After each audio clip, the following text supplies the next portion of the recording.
remembered answering the phone, and I said, "Have you found her?" And he said, "I hope you're sitting down." The homicide squad has been called in to investigate the death of a woman in Melbourne. The 24-year-old's body was discovered last night on the ground floor of a St Kilda Road apartment building. As soon as I found out how she died, ostensibly by climbing into a garbage chute, when she was pissed. I don't think she climbed in there by herself. I have no idea how anybody thinks anybody could get in that thing. She may have been alive while I was standing there chatting and given a litre or two of intravenous fluids. Wouldn't be dead. No, she didn't get justice by the system because the finding was a complete dud. It was a farce. It wasn't just like this sadness of, oh, Phoebe has killed herself. There was far more to it. This is Phoebe's Fall, a podcast from the Age newsroom in Melbourne. I'm Michael Batchelard. And I'm Richard Baker. And we've been investigating the short life and brutal death of Phoebe Handsjuk.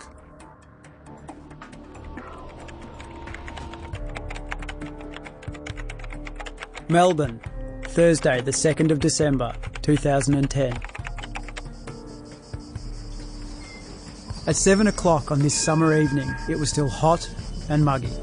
At a luxury apartment building, the concierge made her way to the refuse room on the ground floor. There'd been a fire alarm, and she was looking for a broom to sweep up a mess. When she turned the key, something blocked the door. She gave the door a shove. It shifted a bit, and she peered in. She saw the body of a young woman lying in a pool of blood among the fallen bins. Somehow, 12 floors above, this young woman had squeezed through a narrow hatch, 1 metre off the floor, and fallen feet first, 40 metres, down the galvanised steel chute. But it wasn't the fall that killed her. The blade of a hydraulic compactor virtually severed her foot before the machine spat her out. Blood smeared on the floor shows that she crawled around the room, looking for an exit, until she bled to death from her injuries, alone and in the dark. The mystery here is how she got into the chute. The coroner considered the possibilities of murder and suicide. What he ruled was neither.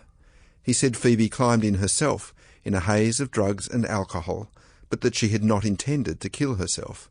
According to him, this was just a tragic accident. It's an account her family simply does not believe. Hey. Hi, Natalie. Hi, How you Richard. going? Good to see you. Good to see you too. Yeah. So, Richard, you've been following this story for years now. What first drew you to it? Well, Phoebe's mum, Natalie Handsjuk, asked me about 4 years ago to have a look into what might have happened to Phoebe. So I did have a look, and I still can't let it go. I remember the story from when you first reported it, and what really struck me then is such a bizarre death.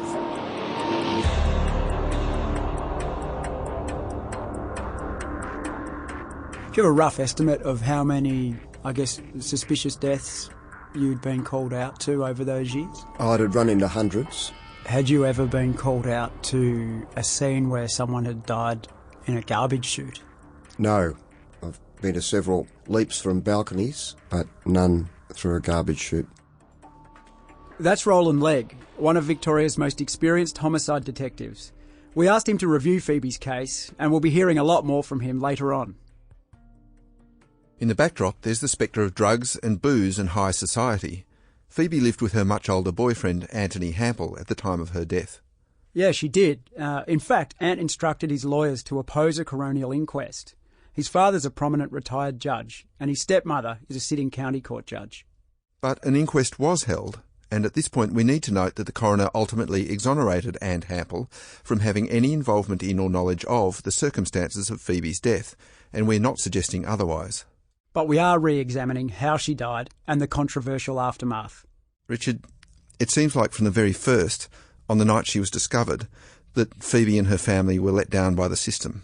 Yeah, that's right. No one checked her for signs of life. No one grabbed the CCTV footage from the building.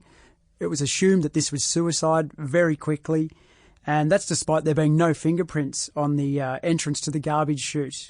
There was blood in the apartment, and there was also broken glass in the apartment. You'd hope that The system is there to protect, the average person, but it's sort of not, is the harsh reality of it. A beautiful young girl's lost her life. She's just been treated like a piece of garbage. That's Phoebe's brother Tom and her mother Natalie. The family believes the evidence only permitted the coroner to come up with an open finding, meaning that there wasn't enough evidence to say exactly what happened. And this is what her grandfather Lorne thinks. No, she didn't get justice by the system because the finding was a complete dud. It was a farce. Lorne's not just Phoebe's grandfather, he's also a retired detective.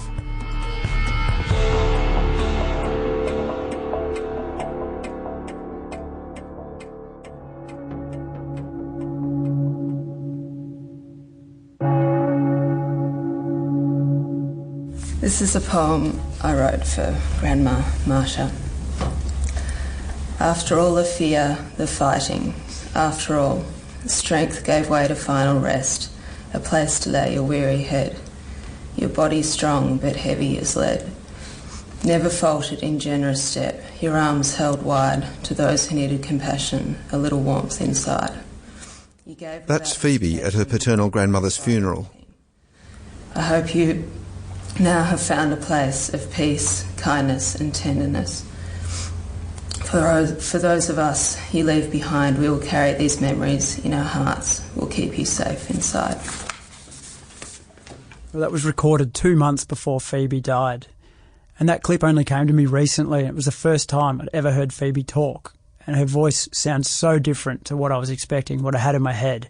Her voice is so much stronger and deeper than what I thought it would be. She obviously had real presence. In fact, her friends say she had an electrifying effect on people, particularly on men. I remember when we used to go out or anywhere, she would walk into the room and there was these just cat eyes that would scan, and you could just see everybody just turning slowly, looking and stopping to see her.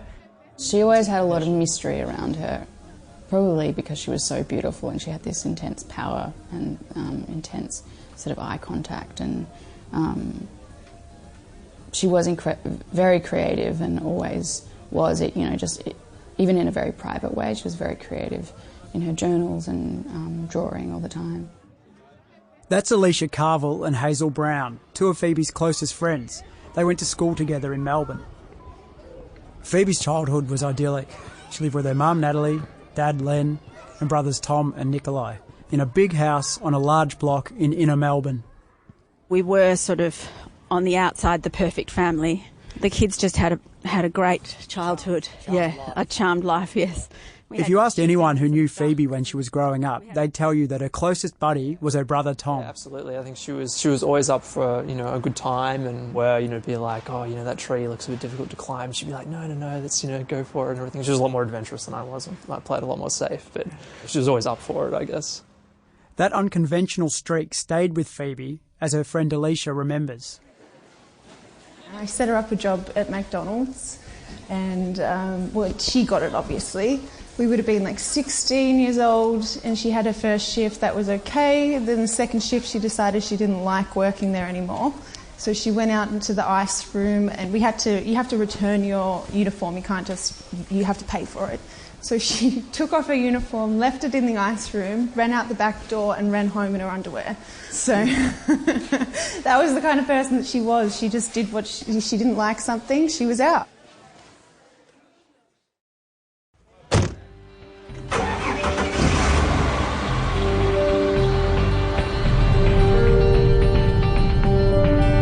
So, Rich, we're on the road today. We're heading from Melbourne up to Mallacoota. What's the significance of Mallacoota? Well, Mallacoota is a pretty special place for Phoebe. It's obviously where her mother, Natalie, lives now, and also someone really special in Phoebe's life, which is her grandmother, called Jeanette Campbell. She's Natalie's mum, and of all the people in Phoebe's family, everyone says Jeanette was her confidant. Yes, Mum. Hi, Jeanette. I remember Richard. How are Richard, you? I do remember. You probably don't remember me because I think I do. I saw you. Well, the whole basis of my relationship with her was her faith that she could tell me anything and that it wasn't going to go any further. It was that we would talk about it, and that was it. Jeanette was a non-judgmental grandmother, but she was still concerned about Phoebe. Having used LSD myself and found that that was something that I just could not take. I talked with her about that, some people just simply cannot and should not take stuff like this because you are really very, very sensitive, and this is just going to take you over the top, and it's very hard to come back. We started going out when we were 13, so we were using fake IDs and going to the clubs when we were 13 years old. We had no money, like literally no money, and we would go out and on $20 and come home with copious amounts of drinks, and Phoebe would come home with a handful of drugs that men would just give it to her. I don't know how she got it, she'd disappear, and then that was the end. She would have been 14, 15, really developing brain that just shouldn't have had that sort of substance. I think it did change her. It just amplified the already sensitive, mercurial character that she was. It just made it worse. That's all. Drugs and alcohol are at the very heart of the mystery surrounding Phoebe's death. The night she plunged down the garbage chute, she had just taken the sleeping drug Stilnox and had a blood alcohol content of 0.16, just over 3 times the legal driving limit. The coroner used this as an explanation.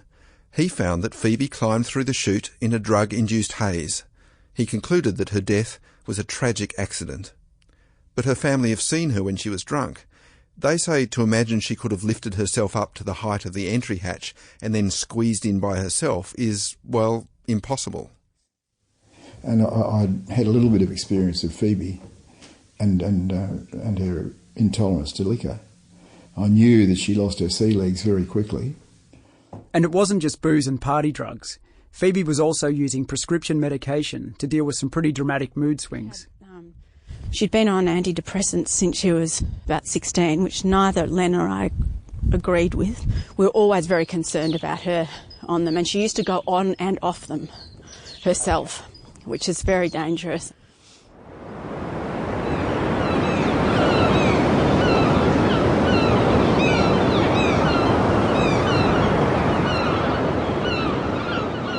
One of the challenges in life is to feel the turbulence and to just hold on, and gradually it sorts itself out. That's Phoebe's dad, Len Handsjuk. He's a psychiatrist. I've always body surfed. There'd be 2 days in the summer where there would be a 2-metre wave would come through, and it was ripping. And if you get dumped on one of those, right, if you panic, you're in trouble. But all you have to do is tuck up, hold your breath, wait till it settles, and then you float to the surface and take a breath. It's a matter of how we manage turbulence, not that it exists. When Len and Natalie split up in Phoebe's teenage years, it turned her life upside down. Len and Phoebe didn't have a lot to do with each other for a few years, but they repaired their relationship later on. Len believes that by the time Phoebe was 24, she was sorting things out. I know she wasn't disturbed, right? I know she wasn't depressed. She didn't hold her booze and would get sort of morose afterwards. So it's pretty clear that Phoebe's got her issues. Yeah, but among her friends, the sort of things she was dealing with weren't that unusual.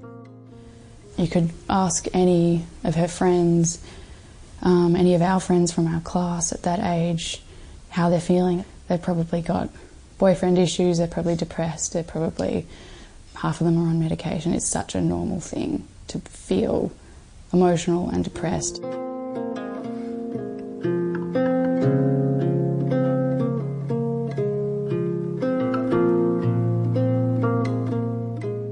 From a young age, Phoebe also formed fixations on men, particularly older men.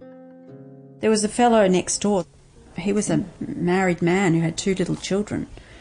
And if you go to the house, you can still see on the window a paper, an installation sort of thing that she did out of tissue paper of 2 people, a man and a woman, embracing all over the man was just this tiny text she'd just written to this person, and you can still see that they're actual words. It's not just squiggles or anything. These are actual words that she has written to this man that she couldn't tell him. The year before she died, Phoebe was living with Aunt Hampel when she became obsessed with another older man, this time her art teacher.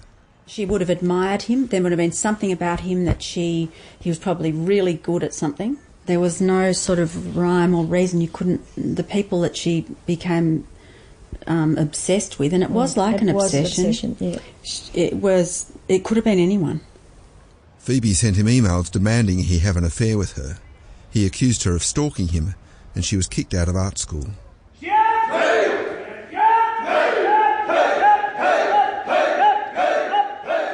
She was doing karate as well as kickboxing, and she had to do a certain amount of hours a week, so she was pretty much at the gym the entire time I was. So for a good eight hours just training and studying, and she was just insane of how much training she was able to do.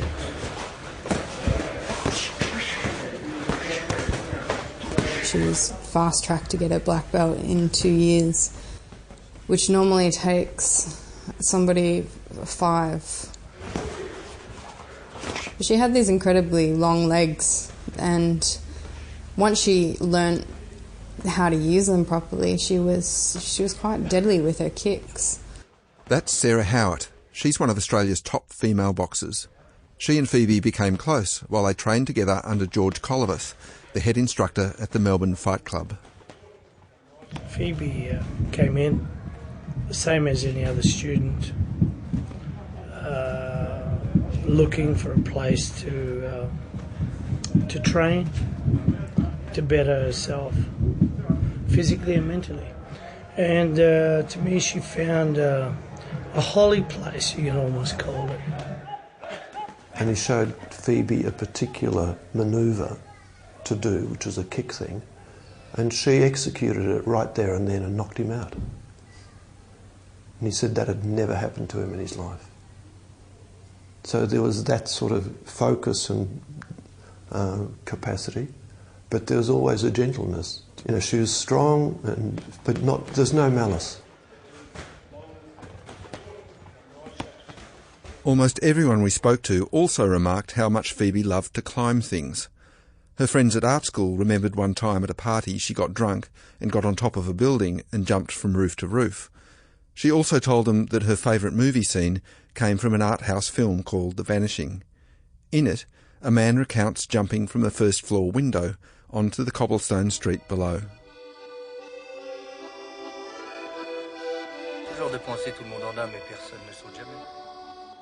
Everyone has those thoughts, but no one ever jumps. So, to go against what is predestined, one must jump. I jumped. The fall was a holy event. I broke my left arm and I lost 2 fingers. Why did I jump? A slight abnormality in my personality, imperceptible to those around me. You could find me listed in the medical encyclopedias under sociopath. Phoebe told her classmates, "I want my life to be like that." So, Richard, I felt it was important to include that scene from The Vanishing to illustrate how reckless people say Phoebe was and how physical she was. Look, I can see your point, but I don't agree. I think it's a real stretch to include this scene. It's way too suggestive that Phoebe put herself in that chute when there's so much doubt. And look, really, who wants to end their life in a garbage chute?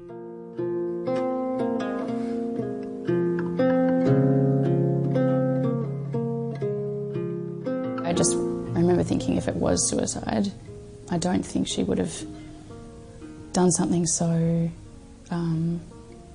horrific for her family, because she was very deeply connected with all of her family and they were very close. But B, I think she would have done something more poetic. I think she would have jumped off a bridge, or she would have sort of, dived off a waterfall, or,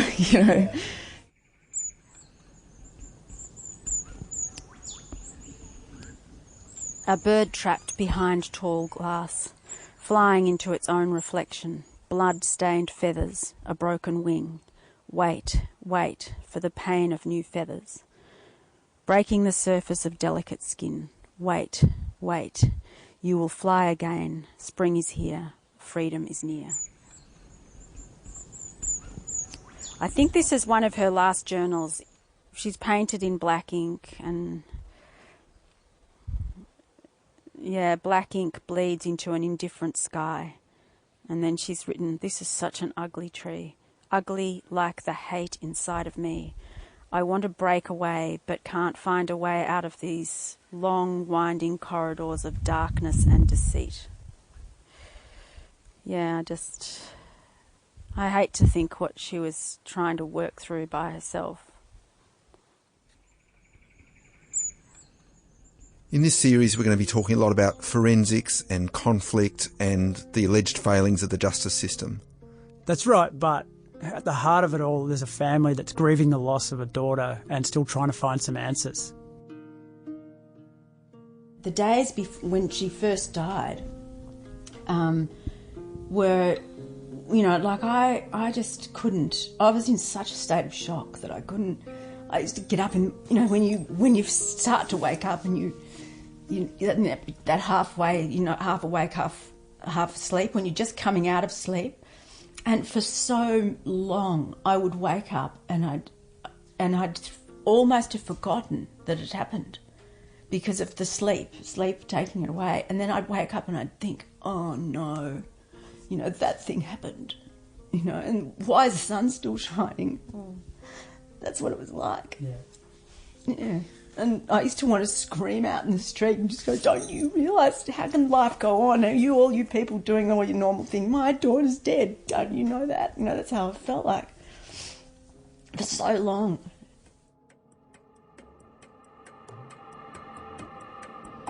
Next time on Phoebe's Fall. There was lots of people in the house. I found that very strange, and they were all sort of in their little party clothes. To me, they were like grief junkies. Do you know what I mean? They were grief groupies. How many years have you been a forensic pathologist? I've been practicing for well over 40 years. Have you ever come across a case where a person has been found dead, having, travelled through a garbage chute for 11 or 12 stories? No, this is unique. Have you ever heard of anybody going through one of these things before? No, never. Never and I've been in the waste game 30 years and I've never heard of this.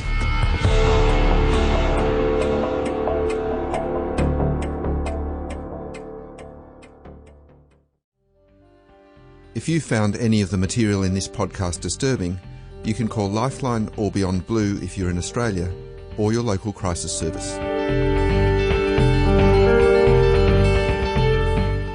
Phoebe's Fall is presented by Richard Baker and Michael Batchelard, with additional reporting by Nick McKenzie. Production by Tom McKendrick and Tim Young. The consulting producers are Julie Pizzetti and Siobhan McHugh. Matt Absalom Wong manages web development for the series, and our production assistants are Jake Evans and Lucy Dean. Audience development support from Daewee Cook and Michael Schlechter. Our executive producer is Michael Batchelard. You can see extra features for this series at theage.com.au/Phoebe's Fall, and while you're there, subscribe to The Age or the Sydney Morning Herald for access to the best investigations, news exclusives, commentary and more. To sign up, go to theage.com.au or smh.com.au and click subscribe.